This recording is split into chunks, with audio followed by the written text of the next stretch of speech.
Tēnā koutou katoa, haere mai ki tēnei hui, te iwi o rangatane, tēnā koutou, tēnā koutou, tēnā koutou, tēnā tātou katoa, and welcome to this extraordinary Arts, Culture and Heritage meeting of the 5th of May. Thank you for joining us today, and particularly thank you to those members of the public who are in the gallery.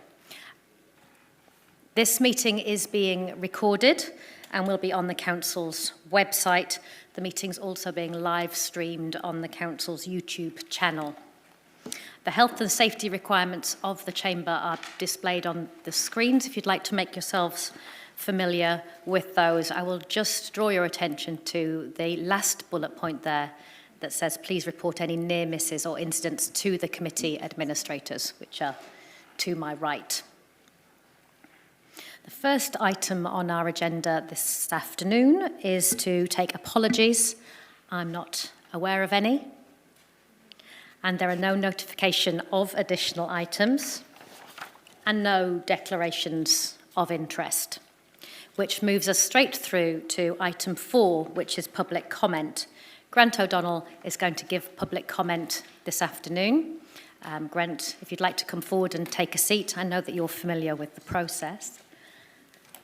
And as we've discussed, you have 3 minutes for your public comment. The beeper will go at the end, and I will expect you to be wrapping up at that point. So over to you. Thank you. Kia ora, Madam Chair, Mayor and Councillors.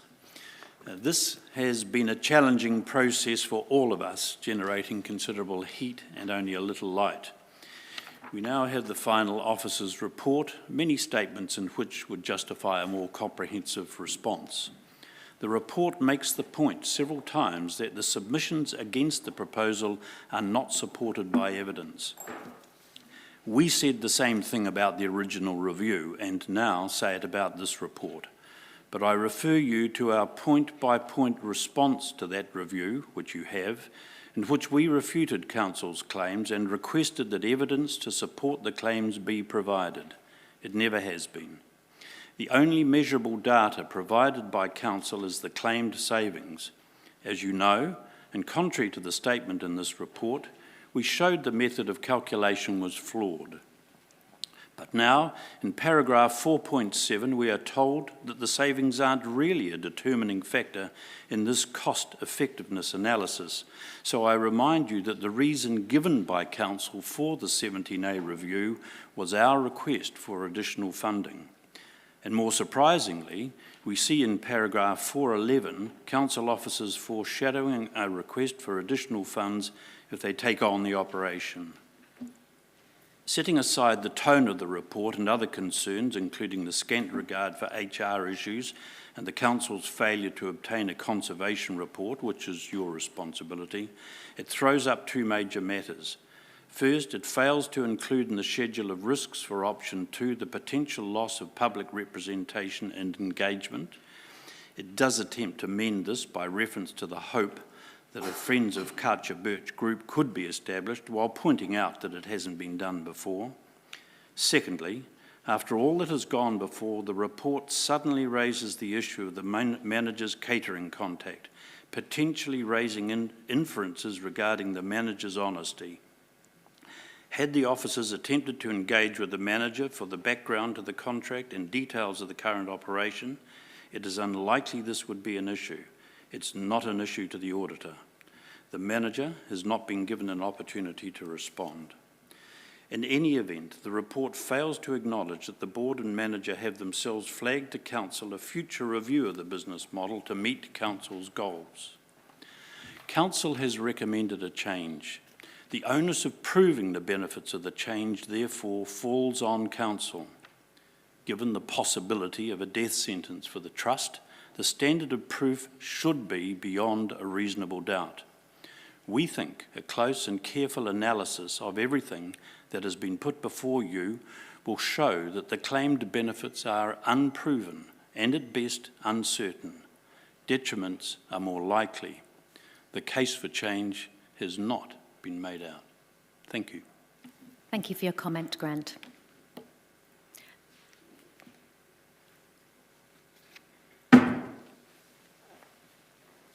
Members, I will move that the committee resolves that the public comment be received for information. Seek a seconder for that. Councillor Harpeter, ask you to vote to receive that public comment.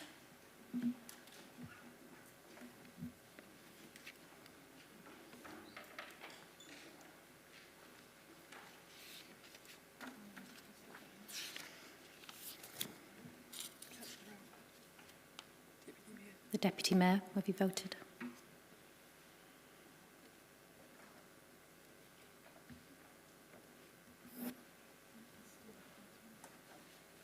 Can we all check we voted, please?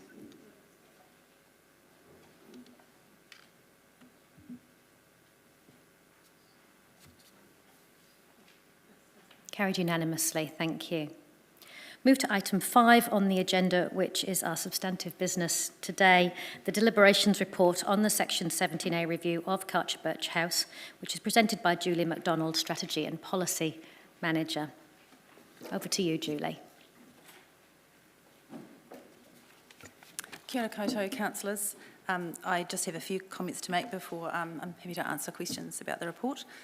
So as you know, the 17A review was sought by Council to consider how best to provide the historic Carcher Birch property for the benefit of the wider community.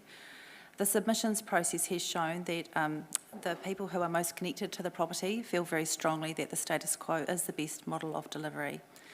However, as it's stated in the report, many of the arguments made by submitters opposed to the proposal didn't really address the review criteria which the board did help to develop, which I think was unfortunate.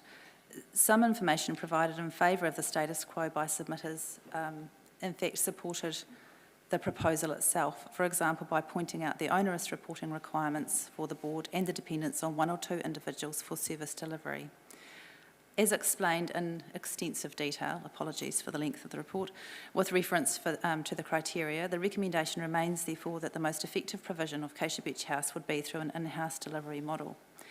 The recommendations also emphasise the importance of ongoing community involvement in Carcher Birch House. Having said that, it remains that most people who have a view about the delivery model, and that is by no means a majority of the community, are strongly opposed to Council's proposal, and it seems there is ill feeling towards the Council about the proposed change. This opposition to the proposal is relevant to deliberations as it will affect whatever happens next, whether that's status quo or a change. One small correction, at some point during the writing of this report, a conservation plan started being called a heritage plan. So in recommendation 5, that should read conservation plan. I'm happy to answer questions. Thank you, Julie. I'll open for questions from elected members. Councillor Johnson. Thanks, Madam Chair. Thanks, Julie.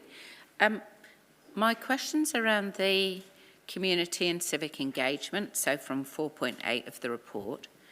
So we saw coming through submissions quite a strong voice about the value of community involvement, and the only sort of option that I think has been discussed so far in the report is a friends group, but presumably there are other models of community involvement. Could you tell us about any of those that you know about?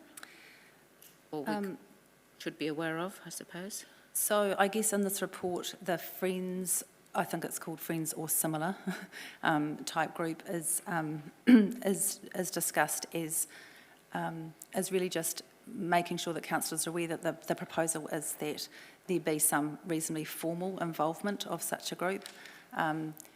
There'll be different models around the country for similar properties. Usually Friends organisations are trusts, for example. So I guess it would be up to council if you wish to proceed with that model and you wanted it to be supported through the delivery to set something up, or to at least support the setting up of that. Yeah, there'll be different ways of doing it potentially. Okay, I was hoping that you might be able to explore some of the possible ways, or are you saying that that would need to be looked into? If that Well, was I think what that we would be wanted to part of the delivery proposal that came next. I don't think it's for this report to get too far into how that would be achieved. I think the principle is that there would be some involvement of community through some mechanism like a Friends, like a Friends structure. Okay, yep, I understand now. Thank you. Councillor Barrett. Thank you, Madam Chair, and thanks, Julie, for the report. My question's in somewhat the same vein, and just around understanding, I guess, how that scope around community input in the future could be organized, and specifically recognizing that for this heritage building, there's also family members, and I'm not sure how many of those are in the local community, so I'm trying to understand, are we talking local community, are we talking community of interest, and explicitly where family fits into that? I think while this report is very much about the structural nature of delivery, if councillors decided to proceed with bringing the delivery of Acacia Beach in-house, then I think that discussion about how community could be best involved would be something that would happen alongside that community of interest. The family would be part of that, should they wish to be so. So I think that, I mean, I don't think it would be a matter of council sitting outside of the trust, the current trust, and determining a model. I think it would be something that would happen with those people who have identified that they were wanting to be part of the future delivery. Because council can't decide that they should be involved, that would be their decision. Great. Thank you, Madam Chair. Thank you. Julie, I just want to go back to kind of first principles of a Section 17A review, which is determining the most efficient, effective and appropriate means of delivery. And a lot has been made through the submissions process about the very marginal cost savings that have been driven. I wondered if you would comment on the various values attributed to those different elements. Well, as the report states, the financial sustainability is one of the factors that was agreed by council in terms of the criteria for this analysis. The comment that I've made is that it depends on your perspective as to whether you consider that's a big saving or a small saving. The point I wish to make was that submitters seem to focus on that saving as though the council was only considering that matter, and it is one of just many elements in this report. It's really a decision for council as to whether you consider that saving to be significant or not. Okay, thank you. Councillor Dingwall. Thank you, Madam Chair, and thank you, Julie, for this report. So with the risks, it does talk about the CCO compliance costs being disproportionate to a trust of its size, and I was just wondering if you could confirm our obligations with those compliance costs if it went in-house. So would we be having a saving on, we wouldn't have to do the compliance because it's a CCO. Yeah, can you just elaborate, explain that a little? That's really a comment about the onerous nature of CCO compliance in general. So, for example, the statement of intent, statement of expectation, all those elements that you repeatedly have reports coming to you about, from the CCOs. For a small CCO, it's a relatively large proportion of their responsibilities because they all have to do it regardless of the scale of their operation. So Te Manawa has to do it and Acacia Beach has to do it. So it's really just reminding councillors, I suppose, that there are obligations on both sides at the moment.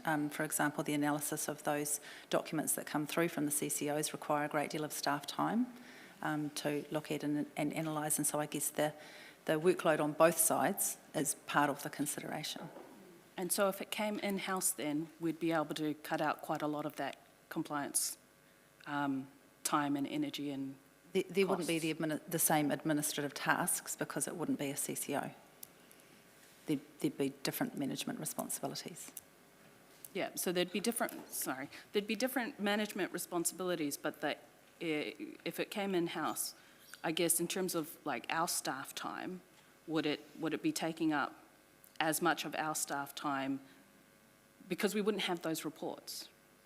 Is that correct? Yeah, we wouldn't have those reports for that. It'd be a different set of reports, but it wouldn't be so much, so regular, so focused. Yeah, I'm probably not able to comment on how it would be managed if it was brought in-house. Oh, okay, fair enough. All right, cool, I'll leave it there. The point is that the CCO compliance process would be removed. Yeah, okay, thank you. Thank you. There are no further questions. Oh, it's not on my screen. Councillor Harpeter, sorry. Thanks, Julie. I just wanted to ask a question that you talked about was the service quality.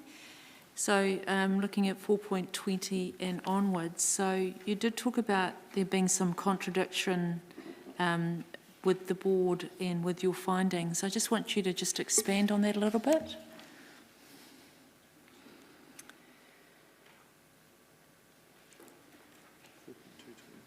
.22? Mm-hmm. And then 4.33, 4.23? I think this is there something in addition to the text here that you want me to? I just wondered if you could just outline really what you were trying to say, because it's, yeah, just really when you. What I'm trying to say is in this report here. I'm happy to read those paragraphs aloud, but if there's a question, that would be helpful. Just when you say there's a contradiction offered by the board in arguing that staff, so what was the contradiction? I guess without wanting to paraphrase the board's submission, the board has argued that there is an extensive administrative load on CCOs, which I think is true. And I think that's been demonstrated over years of reporting. However, the board is also arguing that the CCO model is the best way of delivering this service, and that does seem to be a contradiction, because it seems to be simultaneously saying that this is the best way, but also that it's really difficult and is highly dependent on the one staff person, for example, who is stated as working excessive hours, for example. Thank you. Councillor Michalad. Thanks, Madam Chair, and thanks, Julie, for such a comprehensive report. Just one question that I had in relation to skills and expertise, under skills, expertise, and heritage value on, I think, 4.15. And the report highlights that the feedback that we received through the submissions about the ability of the proposed model to access the right skills and expertise to deliver the focus on passion and enthusiasm as well as expertise. And in relation to bringing this in-house, I just wanted to understand, because I think what the community or what submitters in favour of keeping it, for who actually support the status quo, what they've actually highlighted in those submissions was that, the board and staff retained or had the requisite knowledge and expertise to sort of conduct the day-to-day functions of the heritage building. So if we were to bring it in-house, how are we going to make sure that we have that expertise to sort of manage? The point that's being made through this section here, I guess, is that I don't think anybody's arguing that the expertise of the board and those involved in Acacia Birch are an important contributor. I guess what this section is arguing is that the CCO model doesn't necessarily maximise their ability to have that contribution because of the onerous reporting and so forth obligations that they have. I think everybody is in agreement that, which is why the recommendations are what they are, that community involvement in this historic house would be valuable. However, the submitters haven't really made the case that that expertise can only come from a CCO board. For example, heritage knowledge and values sits within the council. So it's more about the method in which that contribution happens. Yeah. If I may ask one more question, Madam Chair. Throughout the submission, we also noticed that, as it's also mentioned here, that if Acacia Birch House, was to move in-house, it would just simply become another venue to the council if the services were brought in-house. What sort of comments would you provide to such concerns? Because quite a valid concern as well, that, in the midst of us probably acquiring this building, that we might lose sight of its value, its heritage, and therefore just going to become, just one CCO. That just gets lost in translation. I certainly understand that concern. I think it would be up to the council in terms of its levels of service that it agreed for the delivery of Acacia Birch to make sure that that wasn't the case. It's the council that determines what kind of venue Acacia Birch is at the moment, and that would remain the case if it was delivered in-house. That would be up to council's expectations of management. Thank you. There are no further questions, I think. Thank you, Julie. You can step back. Thank you, elected members. Elected members, I want to indicate at this point that I am not moving the recommendations that are in the report. I'm moving a set of recommendations which are very much based on those, but go to address some concerns that I felt, as chair of this committee, came strongly through the submissions. Those have been pre-circulated, so you're not being landed with these out of the blue, and I'd also sought some input from governance just to make sure we've got the wording and timings of those, some of those right. But to speak to that, and then I will seek a seconder, to explain why I've done that, that the concerns that I heard through the submissions, and I think have come out a little bit in questions. Sorry. Councillor Barrett, will you second that? Let's have yes, that I think it needs to be first. seconded before you speak. I think came out through questions is that Keisha Birch, if we go ahead with this model, doesn't disappear inside council. That was a strong feeling that came through in the submissions. And I recognise that there is some validity to that concern. Even last week in Finance and Audit, I think we were talking about how the library doesn't get particular notification of its activities, strengths. So if the library can disappear inside council, I'm sure anything else can as well. So I did want to particularly try and make sure that that didn't happen if we go down this route. I wanted to ensure that we safeguard community involvement in some way.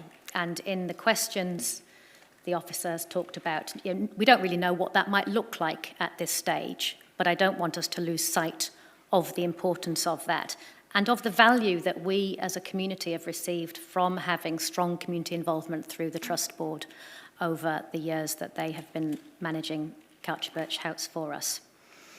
So, the recommendations that I'm putting in front of you with the support of the Deputy Chair. The first recommendation is, as was in the report, that the Council endorses option 2, service delivery by the Council, of the report titled Deliberations Report on Section 17A Review of Couch Birch House, presented today the 5th of May as the preferred option for day-to-day management of Couch Birch House grounds and Coach House. I do support that proposal. And secondly, that the Chief Executive works with the Trust Board to develop a process for the management of Couch Birch House, transitioning from a council-controlled organisation to in-house delivery. There's no question that we will need the goodwill of the Trust Board to manage that process. The third recommendation I put up there does start to veer into a slightly different realm, is that I've asked that the Chief Executive develops a model to enable community involvement in the in-house service delivery and reports back to this committee by February 2022. This is recognising the point that the officer made in response to questions, that we don't know what that model might look like at this stage. There are different models out there. We have a community trust in place. This gives the opportunity for us to look at what's possible and bring that back through committee for a decision of this council.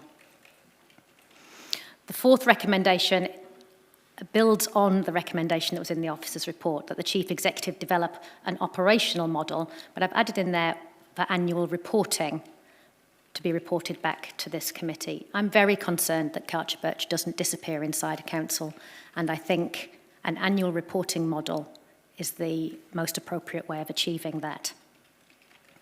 Fifth, that the development of conservation plan for Couch Birch House, that is getting the terminology right, not a heritage plan, a conservation plan, and property, and is costed and included in the CBH Master Plan Programme of Work for 2023-4, which is currently in our draft LTP. I cannot conceive of a master plan for a heritage building that did not include a conservation plan.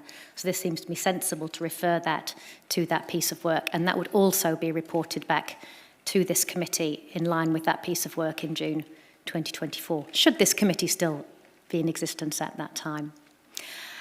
And 6, that the Council resolves to bring Carcher Birch service delivery in-house by July 2022, so a year out, and that the Chief Executive review the in-house service delivery and report back to Arts, Culture and Heritage Committee, or similar, before July 2025. What I'm signalling here is that I don't necessarily see in-house as end game. That I think there are reasons that we want to take this step, and those have been well covered in the officer's report and in the submissions.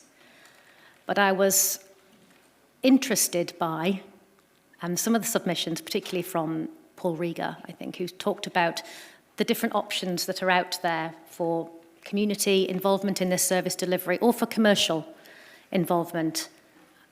At the moment, that's a step too far, but it might be an appropriate step in 2025 or at some time down the track. And if we build that in now, then that stays on the table. So that is what I'm putting in front of you. I'm happy to take questions on anything that goes beyond the officer's recommendations, but I will open for any questions to me as the mover or any debate on those recommendations. Councillor Naylor. Thank you, Madam Chair. Just a couple of questions. The first one is regarding the 5th recommendation in our papers that talks about the development of a heritage plan for Carcher Birch being costed and included in the deliberations report for June this year. And I'm just wondering, that seems to be absent in the recommendations that have been moved and seconded, and I'm just wondering if that aspect is still needed. Sorry, Councillor, I think you're referring to an early draft of those recommendations. I'm referring to the ones that were circulated yesterday and are on the screen in front of us. Recommendation 5 talks about the development of a heritage plan for Carcher Birch House and being costed and included in the master plan programme for 2023-24, which is in line with the long-term plan, the draft long-term plan. That changed following officers' suggestions. So it's not June 2022. So I'm looking at the recommendation in the paper in front of us in today's agenda, talks about June this year, recommendation 5, for that to be included in the deliberations on the 10-year plan and considered in June 21. I haven't moved that. I'm aware of that. My question is probably for officers in that, do we need to include that? If we progress the recommendations that have been moved and seconded, would we require a heritage plan to be costed? I mean, I guess my question is, what is there further consideration of costs for the first year of the long-term plan that need to be considered and included? I can answer that because we've talked to officers about this. That recommendation was for the long-term plan being considered in June 2021. What I've proposed is that the conservation plan is included in the master plan, because what kind of master plan wouldn't include a conservation plan for a heritage building? So that becomes an operational issue as to how that is managed within the budget. Okay, I'll move to my second question, which just is related to the recommendation 6 and the date of July 2025, which is obviously over 4 years away. Is there any thinking about why it needs to be that long? If we are wanting to bring things in-house and then establish perhaps an alternative delivery model, why would we wait for over 4 years to do that? Is there any reason why we couldn't do that sooner?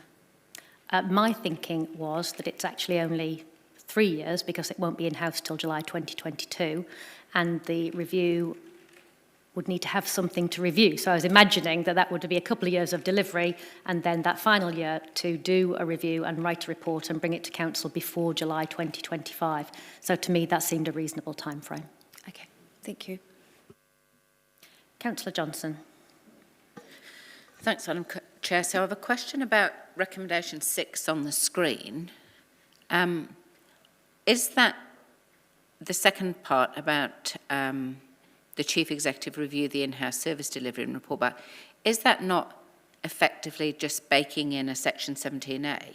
Because, I mean, wouldn't we, in any case, be reviewing delivery models for all our services under the usual routine of reviews, and at that point make the preliminary decision whether or not to go with a Section 17A or not? I'm just not sure that we need that second bit, because I think, you know, part of our Section 17A reviews includes reviewing delivery models. I don't disagree. What I'm doing is capturing that and putting a timeline on it. So is that separate to a Section 17A, or is that a Section 17A? That second part there, that review, would that be a Section 17A? Or is it some other review? We only call it a Section 17A when it's a CCO. But David, you look like you can comment on that. I was just talking to Cheryl, and so the requirement for a Section 17A is every 6 years, but you can do it earlier than that. So I guess this recommendation signals that you'd be wanting to do it earlier than 6 years. But excuse me if I may, Madam Chair, but would that review be along the lines of a Section 17A, or is it some other review? No, it would be a 17A review. Right, okay, thank you. Thank you. So that seems to have dealt to the speaker queue, which I'm conscious was mostly questions about the recommendations, and I would open that up for... Madam Chair, could I use this opportunity as a point of clarification around recommendation 4? Yes. I've not seen these recommendations, so it's difficult to me to make too much comment, but I will say that I do have concerns around recommendation 4, that I think that is a governance part of this organisation becoming involved in operations, and we don't do this for others, particularly in terms of an annual report. And I have concerns about that creating a precedent. I also, and I have no problems with the development of the model and reporting on that as we would for information only, but if that then becomes approvals by council, that creates a concerning precedent as the Chief Executive of this organisation. Thank you. Councillor Dingwall. So I just want to clarify, are you ready for comments Yes, now? I am ready for comments. Right, okay. So as we all know, a Section 17A review requires the council to consider the most efficient, effective and appropriate way of delivering a service. And so if we look at efficiency, council already owns venues for hire. We have caterers, we have comms team to promote our venues and drive community engagement. We have customer service professionals who are able to handle inquiries and complaints. If Keisha Birch was added to this list, it might end up with more usage simply with the economies of scale. If we look at the finances, we might not feel like there's a big saving here, but if we're able to cut out all the compliance costs, we could actually spend more time and energy and passion on the things that really matter, the heritage of this building. We could focus on making sure that our community knows about this beautiful building and why it's important. We could be more effective. Would that be more effective than the status quo? Yes, I think so. But it's also important to ensure that our community retains its voice, its pride, and its appreciation in this venue. I've been a volunteer manager and looked after thousands of volunteers over the years. And in my experience, people who work for free do it for love. The people who are invested in this building have poured their hearts and souls into this space and have done it for the love of the building, its heritage, its meaning, and I really value that. I know they don't want to spend their time writing heaps of reports and constantly, well, I won't say constantly, feeling like they have to fight council. And so in short, I think that these recommendations are an appropriate way forward. And I hope that our volunteers will stick around in the next part of this grand old buildings journey. So I will be supporting this. Councillor Harpeter. Thanks, Madam Chair. I just would like to say that with recommendation 6, I would like it separated because I don't feel doing a review in 3 years' time is appropriate. I think doing a section 17A in 3 years' time is too soon. I think they've had enough reviews for the time being. I think having a section 17A review, if that's what it is, needs to happen in its normal process. So I think having it in a 6-year period is a better process for Acacia Birch, which has had a lot of reviews. So I would prefer to have it when it is supposed to happen in that 6-year period. So I prefer not to have it in 3 years, but to have it in the 6-year period. So to keep it separated, please. Thank you. Councillor Barrett. Thank you, Madam Chair. To open with, just to acknowledge that Acacia Birch is an absolute gem, and it's only appropriate that we acknowledge the tremendous work of the community through the trust, through the staff, and the physical and operational improvements that have happened over years there to the house and to the property. Having listened to I suppose all sides of this, certainly what we've heard from the community, what we've heard from officers, I am of a mind to support the direction indicated in these recommendations. And I say that having listened to and considered the submissions and public comment over time. So just to explain then why I've come to that conclusion, I think there's 4 areas really where I'd like to see more progress for Acacia Birch House. The first is around broader community involvement. I was quite struck by how specific the community of interest was around this particular facility relative to the city as a whole. The second area is around increasing the diversity of activities and uses. I think we've seen a lot more diversity of use come into other council and CCO facilities and would like to see that explored here. The third is around greater public awareness of the house and the public grounds and the potential to activate council and partner promotional channels in that regard. And the final is around the strengthened heritage protection and promotion through the conservation planning process as indicated. So that's sort of what motivates me here. Now, arguably any model could be assigned to that task.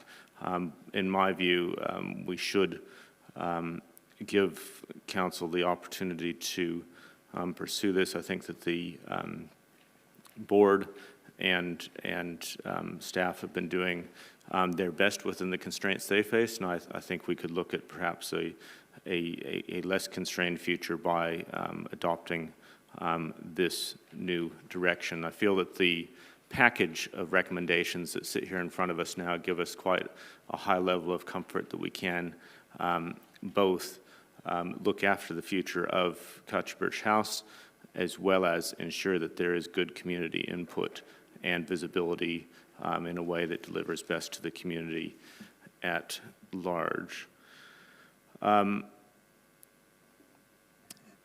I think the final point that I'd make is just that, you know, this has been a challenging process, I think, for everyone involved here.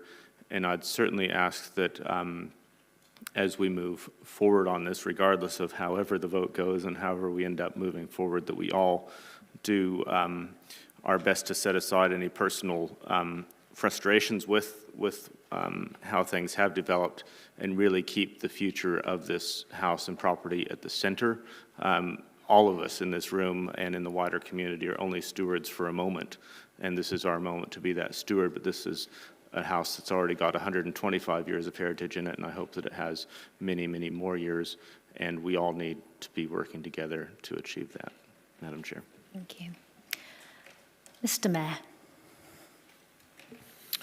Thank you, Madam Chair. Look, this is a grand homestead and one of our crown jewels of the city, and it's been extremely well served by the Trust Board, and like Councillor Barrett, I too want to acknowledge Trust Board members and the manager here, Trust Board members both past and present here, and your passion and commitment has been hugely appreciated and has got this homestead to where it is today. I too, like Councillor Barrett, want everybody, it's been challenging, and unfortunately these Section 17As can bring out divided corners. So I would like to think that as residents, as councillors, officers, everybody, former Trust Board members, current Trust Board members, all move together in the same direction, because it's about the homestead and the preservation of that facility. But as a council, we must be agile. Things change, and so it should be with CCOs too, not just plodding along, business as usual. I do understand, and I have been to AGMs where I know the Trust Board absolutely loathes the administration of being a CCO. It's been addressed at meetings, but what they do love is actually the heritage and being connected with the building. So the word death sentence comment was made, and look, I can understand why it's been made, but I think it's more emotive than actually what is reality. There's tension, and again, completely understandable, because there's real deep connections with the facility and everything about it. But to deliver a real fit-for-purpose option, which is more future-focused for the day-to-day management, I do personally support the intent of these recommendations. Madam Chair, I'll ask for them to be taken separately. Number 4, I do have a little bit of an issue with that one, perhaps the operational side. We're delving into perhaps more the operations of it, but I can understand why it was put up there.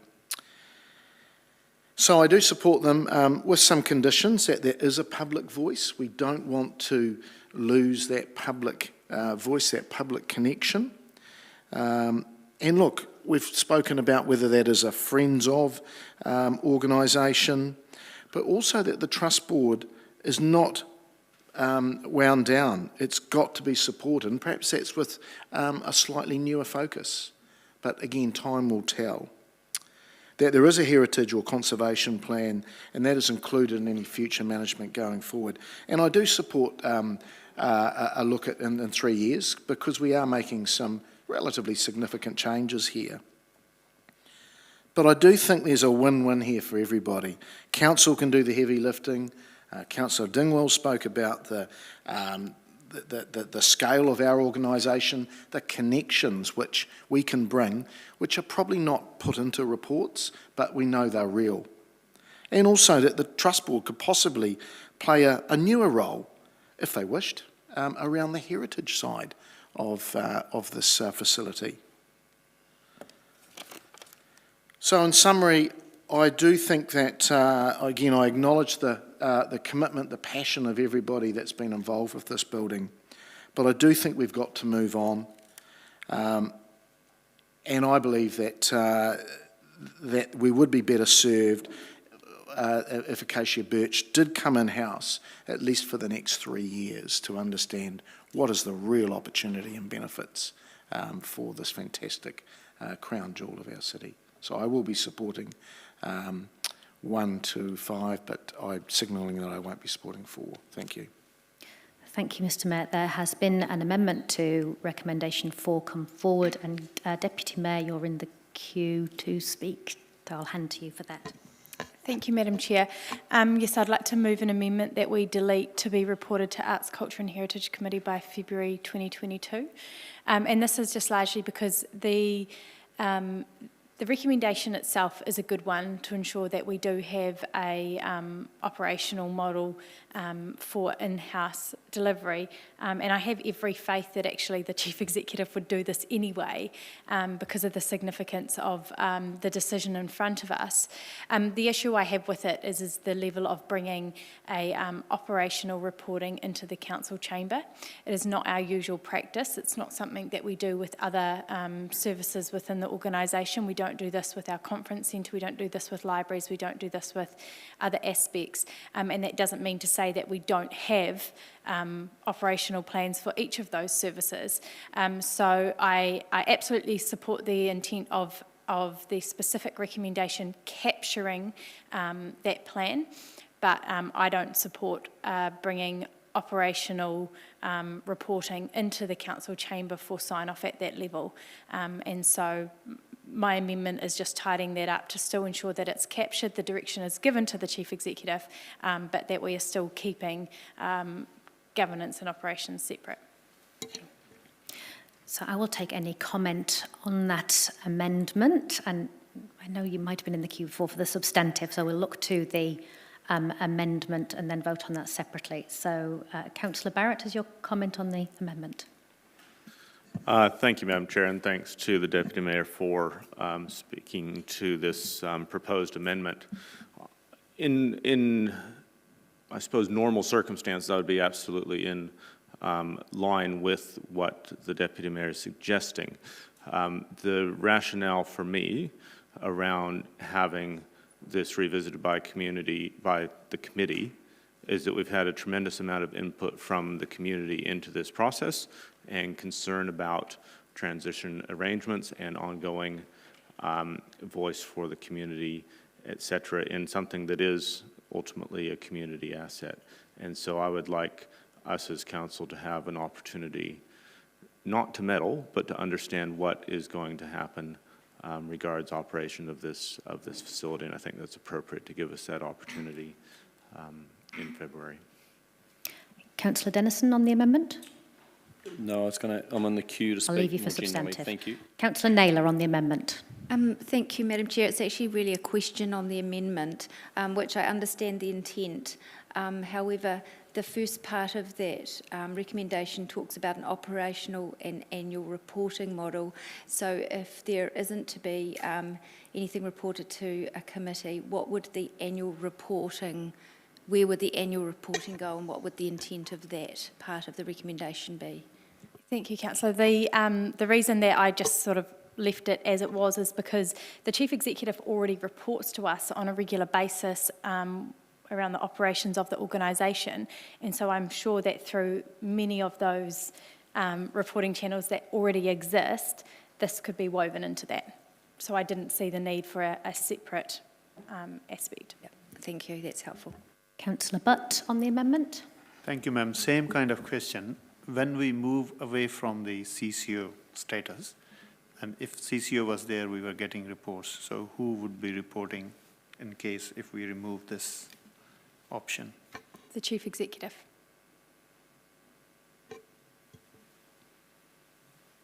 Aren't we, removing that section that?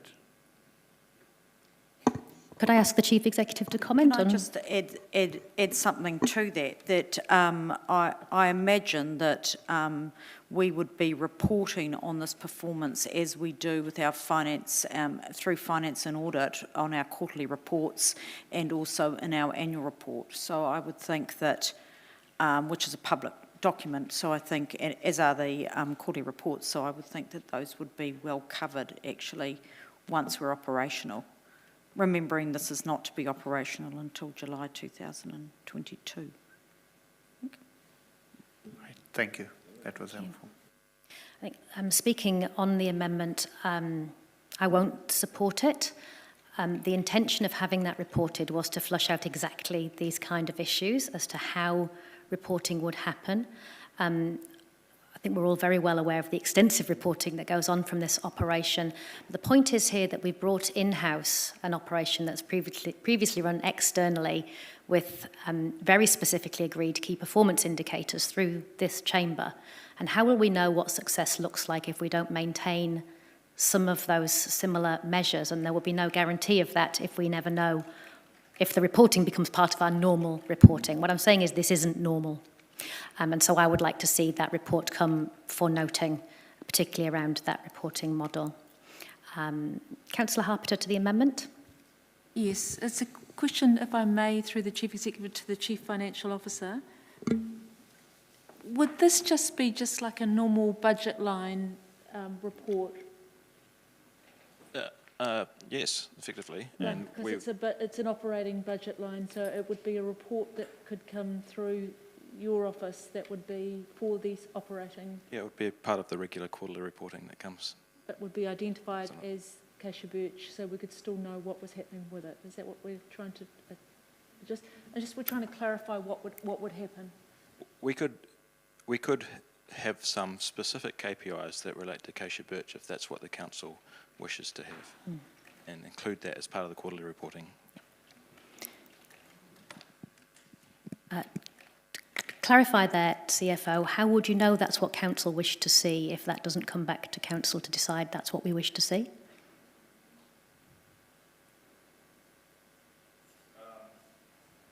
If there was something specific, it would be, Cheryl's answering, but I think I know the answer. It would be in coming up with the long-term plan or the annual budgets, performance measures that we would include. Okay, thank you. There are no further comments on the amendment, so we'll put that to the vote, please.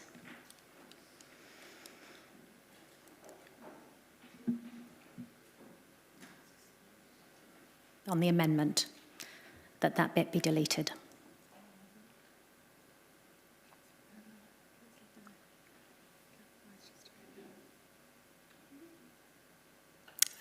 The amendment has carried 10 votes in favour, 6 votes against, so that is removed from the amendment, from the motion, and becomes the substantive motion.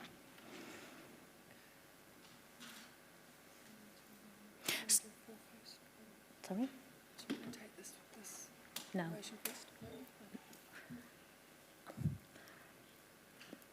So back to comments on the substantive motions in front of us.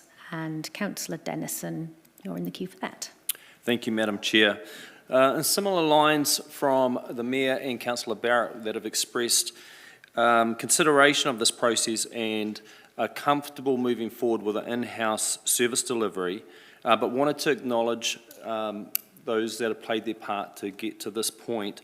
The board, over a number of years, with their dedication, skill and passion, also acknowledging the staff and appreciate this process has not been easy, and it's been mentioned through the submissions, but the impact, I want to acknowledge that's part of the territory, but appreciate it wouldn't have been easy. And as you picked up on the submissions, the worth of the volunteers is pretty enormous, and we want to capture that for the ongoing benefit for the facility and for the wider community. Just splitting off, like Councillor Harpiter, I don't see a need for 6. I don't anticipate that we'd need to review it in the more immediate 3-year period, and happy that we reevaluate it in the usual 6-yearly process, and so therefore I won't be supporting 6 because of that very reason, knowing that will get captured anyway. I don't see a need at this point to even second guess ourselves whether we've done the right thing or not, and ensure that the resources and the focus is intended right from the outset, that we shape it well for its ongoing success and not create any mixed messages in the process. And I think I'll leave it as brief as that, just with my acknowledgements. Thank you. Thank you. Councillor Johnson. Thanks, Madam Chair. I did think that through the submissions we got a very strong view that community involvement was very important for the successful caretakering of this heritage property. And not only that, but it was pointed out that best practice for heritage properties is that there is community involvement. And so I was a little bit nervous about the original recommendations, which didn't really, to my mind, specify clearly enough the need for community involvement. And I think that the new recommendation, particularly recommendation 3, does give us that security that going forward, whilst council might be responsible for, I suppose you might call the work of running the house, that a community organisation, whether that be a Friends of, whether that be an advisory committee, whether that be the current trust board, however that might be, and I appreciated the officer's comments that that's not for the decision today, but that there be an enshrined community involvement, I think is very important. And I think that that then goes to addressing some of the concerns that we heard in submissions about the lack of community involvement if it was just a straightforward in-house provision. And I think the Mayor touched on it, and so did one or two other people, but there has been a considerable amount of administration, compliance, involvement in processes that are not really that much fun, if we're honest, for the current trust board in reporting to council as required as part of a CCO. And I think, you know, over the years that I've been on council, we've heard that. It's been a struggle, and a lot of that compliance has been onerous, and we've heard that too. And I'm hopeful by removing some of that compliance and the sort of day-to-day stress, I suppose, of running the house, that we might free up the board or whoever it might be involved in the community to get back to what really drove them to become involved in the first place, and that's ensuring the house and the grounds are looked after and developed for the future. So I'm supportive of an in-house model, not because I want to get rid of the board, but because I want to free up the board to be able to use their skills and enthusiasms in the most appropriate way. And so that's why I'm supporting these amendments. I'll just check there's nobody else wishing to speak before I move to my right of reply. Okay, thank you. Thank you, everybody, for all of your thoughtful comments on this. And like others have said, thank you again to the Trust Board members and submitters who are gathered in the gallery to witness this debate. As Councillor Johnson alluded to, I've sat in this chair for 4 years, and I'm no stranger to the difficulty that CCOs have found in the reporting procedures that are required under the Local Government Act. I think if we could have waved a magic wand and taken them away, we would have done, but we can't, because once a CCO is a CCO, then there are legal requirements around that reporting. And I know that that is onerous and feels onerous to the organisations involved in it. I know that particularly around this table, we've battled with the particular issue of audit fees as one example, that have felt disproportionate to the turnover of an organisation of the size of Keisha Birch. And we've tried a number of ways to work our way around that and failed at every turn because of the way the legislation is set up.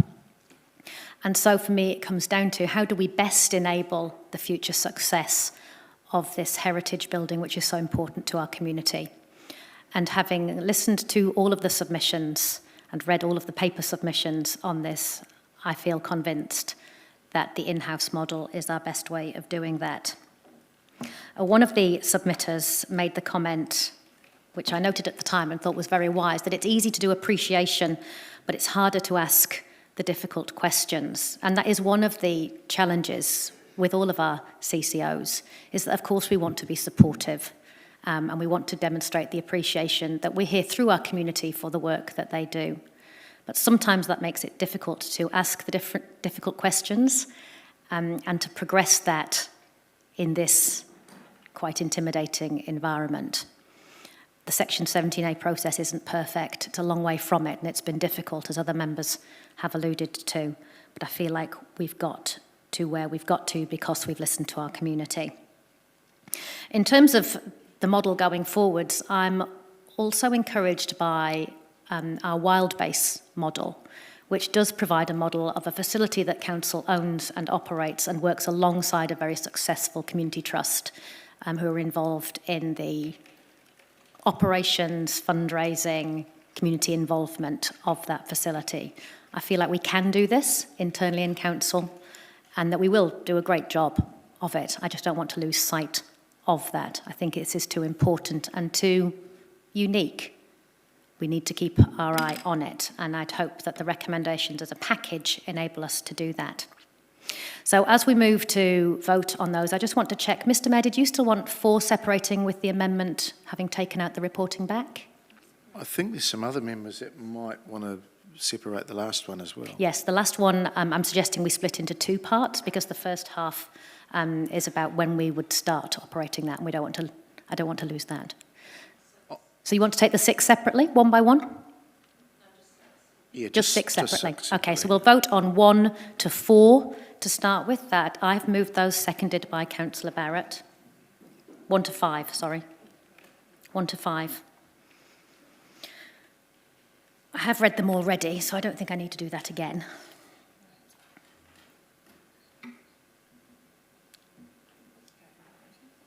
So recommendations 1 to 5, if you would vote, please.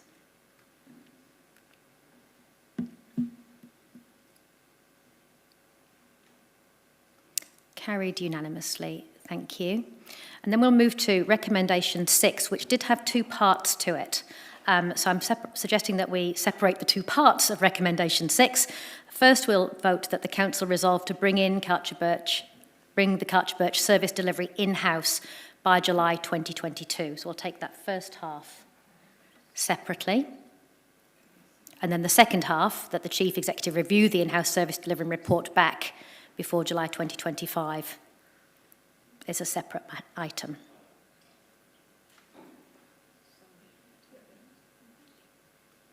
Yep, so just break it at the end. Thank you. So 6 is just that first half now, and then we'll have a separate recommendation 7. If I could invite you to vote.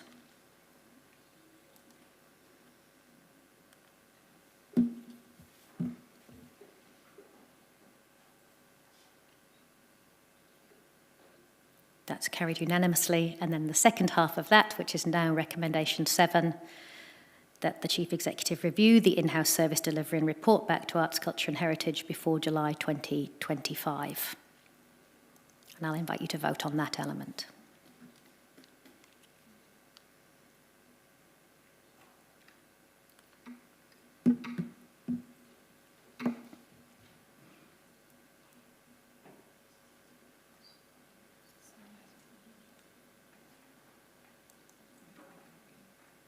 And that is carried, 12 votes in favour with 4 against.